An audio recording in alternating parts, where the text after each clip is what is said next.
Baik, kenapa bukan pahlawan cinta? Ya, karena biasanya kalau orang jatuh cinta itu semua siap menjadi pahlawan. Oh ya toh? Kalau kita sedang pasang badan sedang nguber cinta seseorang ya, tiba-tiba menjadi pahlawan ya. Tiba-tiba menjadi pahlawan dan orang berlomba-lomba. Mungkin pahlawan cinta ya bisa dikatakan jauh lebih mudah lah, dan banyak yang ingin menjadi pahlawan ya. Biasanya kalau ada bunga begitu ya, lalu kumbang itu kan siap menjadi pahlawan. Nah, tapi ceritanya lain ketika orang sudah berkeluarga. Nah, pada malam hari ini kita akan bicara mengenai pahlawan, tapi dalam konteks kehidupan keluarga. Nah, biasanya kalau kita bicara pahlawan, nah di Indonesia itu konteks dasarnya adalah pada waktu sebelum kemerdekaan. Pada waktu itu ada penjajahan, kemudian ada pahlawan pembangunan, ada pahlawan tanpa tanda jasa yang biasanya dialamatkan kepada bapak dan ibu guru. Nah, kita sekarang akan bicara dalam konteks keluarga. Nah, kalau dalam konteks negara, biasanya pahlawan itu konteksnya kan penjajahan. Ya, penjajahan ketika Indonesia dijajah, lalu muncullah banyak para pahlawan yang pada tahun ini tagline-nya adalah pahlawanku, inspirasiku. Nah, saya berharap para pahlawan-pahlawan bangsa, pahlawan-pahlawan pejuang kemerdekaan itu juga bisa menjadi inspirasi bagi kehidupan kita berkeluarga, karena dalam kehidupan keluarga pun diperlukan para pejuang, diperlukan para pahlawan, sehingga keluarga itu berkemenangan, keluarga menjadi merdeka, keluarga itu tidak terjajah.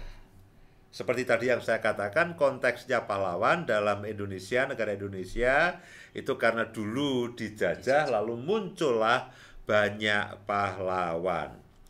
Nah, dalam kehidupan berkeluarga, tidak jarang juga bahwa keluarga-keluarga itu terbelenggu ke dalam berbagai macam persoalan yang yang dari satu waktu ke waktu yang lain itu tidak terurai dengan baik, tidak bisa terselesaikan dengan baik, tidak ada jalan keluar, terus aja berkutat pada masalah itu. Nah, itu bisa disebut bahwa keluarga itu sedang terjajah dengan persoalan, bukan penjajah.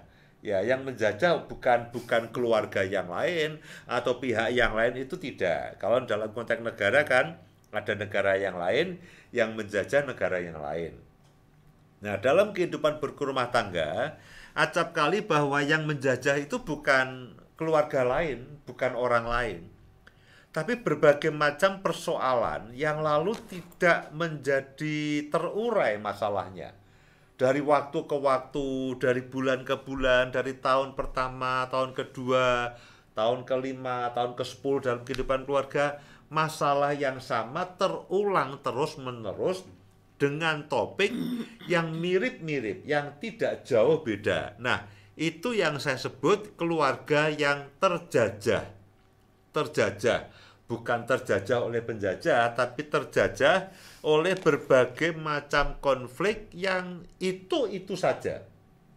Dan repotnya, yang sepengetahuan saya ya banyak keluarga ya yang terhisap ya oleh masalah yang sama itu setiap kali. Nah, karena itulah malam hari ini kita coba bicarakan.